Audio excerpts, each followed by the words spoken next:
Picture this, you're sitting in the cinema watching The Force Awakens for the first time. You sat through the majority of the film and laughed a bit, maybe gotten annoyed at some bits, or perhaps adored pretty much everything. Regardless, the Resistance is currently engaged in an assault on the Starkiller base, which you'd forgotten about because you were a hell of a lot more interested with where the confrontation between Kylo Ren and Rey was going to go, so you groan, roll your eyes, and get a little bit comfier in your seat as you witness X-Wings dogfighting TIE fighters and performing bombing runs through trenches in an attempt to destroy the giant super weapon via its one weak spot. Whether knowingly or subconsciously, your mind has registered how familiar this is and decided that it doesn't care about what it's seeing, because it's positive about where all this is going. You feel bitterly vindicated when the plucky rebels, Resistance, blow a hole in the weak spot and start cheering and whooping. And then there's a flash of blinding light. For a split second you think that you're just watching the space station explode, but then you notice that the light is red, and your eyes focus in on the beam heading straight for the Republic and Resistance base, splitting up towards the end in order to destroy both of them. As your jaw drops and your eyes widen,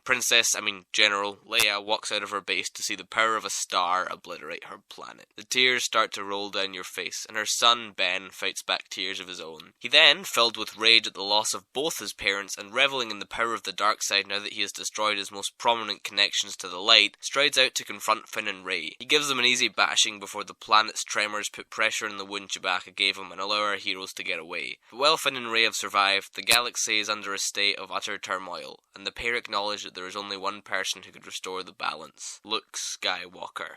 Now that might have been a hell of a lot to hit you with out of the gate, and you might have already headed on down to the comment section to vent your opinion on it, but let's back up a bit. We've reached, and past at the time this releases, the point where it becomes cool to hate on an initially acclaimed movie. Before we get into all that, however, I'm going to ask you two questions, which I want you to have thought up answers to by a point later on in the video. 1. What are the two things you're looking most forward to seeing in Episode 8? And 2. Give me a couple of original aesthetics or ideas in The Force Awakens. If you have your responses, save them for later. I promise they'll come in handy at some point. So if I plan to fix The Force Awakens, then that would imply that I think there's something wrong with the movie. And yeah, I do. In fact, I have a few of them, all of which I plan on covering in this video. Thus, with the intention being to try and make sure that Star Wars Episode 8, Wait, what is the next one called? Oh, we don't know yet.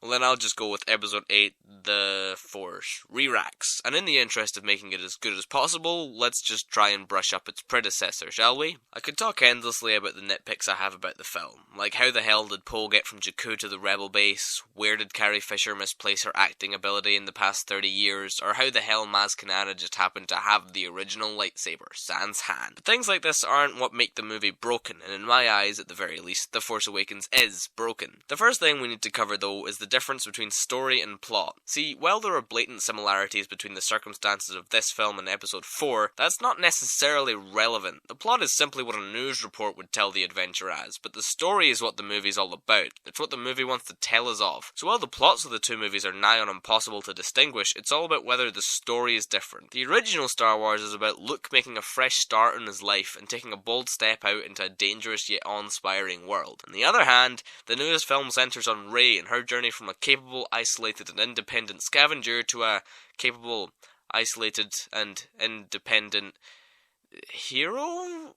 It's now that I want you to answer my first question. If you've already forgotten what that was, it's the two things you're looking forward to in Episode 8. Mine, personally, are Kylo Ren's journey going forwards and seeing what Luke does next. If you put down Rey Skywalker / Kenobi / insert significant surname here, then I'd be very surprised, because I, for one, never got invested in the character of Rey. I just never felt she underwent anything interesting, never faces any challenges, and doesn't overcome many flaws. She isn't a Mary Sue by any stretch, but while Daisy Ridley does a fine job, and the character is likeable enough that it doesn't ruin the film, there's no development or interesting capers she goes through. Rey is mainly just swept up in things, literally getting kidnapped by the plot in the form of Kylo Ren so that she gets to stay on screen. What I reckon would really help is a variation of the with great power comes great responsibility arc. Say she's kicking about in Jakku with a limited ability to use the Force, subconsciously coaxing more rations from uncurbed plot. Her backstory about not accepting that her family isn't coming back can stay, cause it's neat, but she'll be conflicted over it because her power makes her feel made for greater things than scavenging. Hence, when Finn shows up, offering her an excuse to leave, she jumps at it, more than willing to partake in a little adventure, but still feeling a bit guilty. By the end of the film, she's witnessed the full extent of evil, seeing Kylo Ren kill Han, and she realises that she doesn't really have a choice in the matter. The galaxy needs her, especially if the Resistance gets destroyed. It leaves her in a place of being the only one between Snoke and the galaxy. Yet Kylo Ren clearly has no trouble with her, and next time, he won't be injured. It means that the weight of her handing Luke the saber is increased too, as it's also her begging him to lend his knowledge to her personally, as she can't be the galaxy's hero on her own. These are all subtle changes, and is perhaps even what the filmmakers were going for, but if so, then it didn't come across. The second of the two biggest issues I have is in the world building. See, while it's unfair and mostly unhelpful to compare The Force Awakens to its big brothers, A New Hope does provide an interesting contrast in terms of how the two built their worlds. A New Hope built the universe through imagery and dialogue, with things like the opening shot conveying the relationship between the Empire and Rebels, i.e. Empire evil, dominant and powerful, Rebels good, small and weak. Forgotten scenes like the Death Star boardroom chat get across important points like the Emperor and his mission of sitting in charge of a completely submissive galaxy, even if they have to blow up half the planets in order to get there. Put that side by side with the blatantly lazy context The Force Awakens has, and it's almost laughable. While it successfully conveys how evil the First Order is, we don't have any idea of their end goal. We just know that they hate the Republic. We don't know why, mayhap they watched the prequels, and we don't even know what the Republic is. Why are they important? What changes if they're destroyed? We don't see any of the effects of its demise, so we assume it's just not important. The Resistance is also a mystery, with them seeming to have some connection to the Republic, but also being run from a secret base, implying that they might not simply be the military of the Republic. The fact that we don't get answers to these vital questions makes it even less interesting when it comes to the assault on Starkiller Base, whereas in A New Hope we were aware that if the Rebels fell, the Empire would have a complete iron grip on the galaxy. The Force Awakens leaves us confused as to what the consequences would be. I'm guessing the First Order would take over the galaxy, but then again, in the little pep talk they get, all we're really told is that they want rid of the Republican Resistance, so maybe they'd all just go home if they succeeded. In remedying this, we may have to add a smidgen to the runtime of the film, but that's okay, because from what I gather, most of you are pining for more anyway. Early on in the film, when Finn and Rey bump into each other, is the perfect time to give us an insight into the First Order and their mission statement. Rey wouldn't have much of a clue as to who they are, and so Finn would have to explain it to her. Later on then, we'll meet Maz Kanata, who is a problem in and of herself, mapping out character arcs before they get to the business of arcing. Instead of a discount Yoda, I'll have her be more of a layman, with us glimpsing more of the Republic and how they affect the general populace of the galaxy. She can still have the lightsaber bobbing around, but there's less banging on about the Force and more talking about how great the Republic have been compared to that Empire Maz used to live under. Then Leia could fill in the gaps by informing Finn and Rey as how the Resistance are some sort of backup Republic, making sure no Empire can ever rise to power through the Senate again. What this does is get us more invested in the overarching world, so that when I pull out the card I played at the start, the one that has the Republic and Resistance obliterated in one fell swoop, we get the ramifications and really suffer the impact because we know how big a deal it is. There's another reason I wanted the Starkiller Base to be successful though, and it isn't because I'm a sadist. See, the core issue I have with The Force Awakens is that it doesn't have any balls. It isn't interested in telling a new story or showing an incredible world. No, all that it has on its mind is getting people to love it again after showing how much the prequels sucked. This is where I want you to recall the second question I asked you at the start, the one about a couple of new aesthetics or ideas. I got one, and that was Rey's instant bread. There are a couple new things as well, like a crossblade lightsaber, a planet-sized superweapon with its own ecosystem, some different star destroyers, and catching energy bolts with the Force. But all of these are just new takes on old things that we've seen before. The only other original thing I can think of were the Rathtars, and they were awful, feeling unnecessary and completely out of place, albeit a little fun. And therein lies my deepest issue with the film. It's not a film, it's a lab experiment designed to recapture the spirit, ideas, and feel of the original trilogy, without any intention of forging ahead with its own ideas or stories. If we call the old movies the original trilogy, then if The Force Awakens is a sign of what's to come, we'll have to call the new movies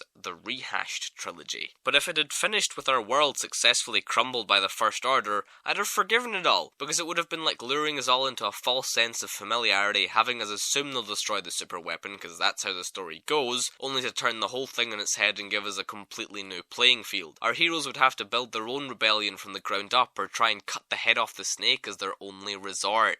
Thus ends my tirade on Star Wars The Force Awakens. I hope you enjoyed this, and if you enjoyed the film too, then, great! I had my fair share of fun with it too. Regardless of your thoughts on the film though, I at least hope you learned something here. So, thanks for watching, feel free to click on any of the plugs on the screen right now, and, go enjoy your life.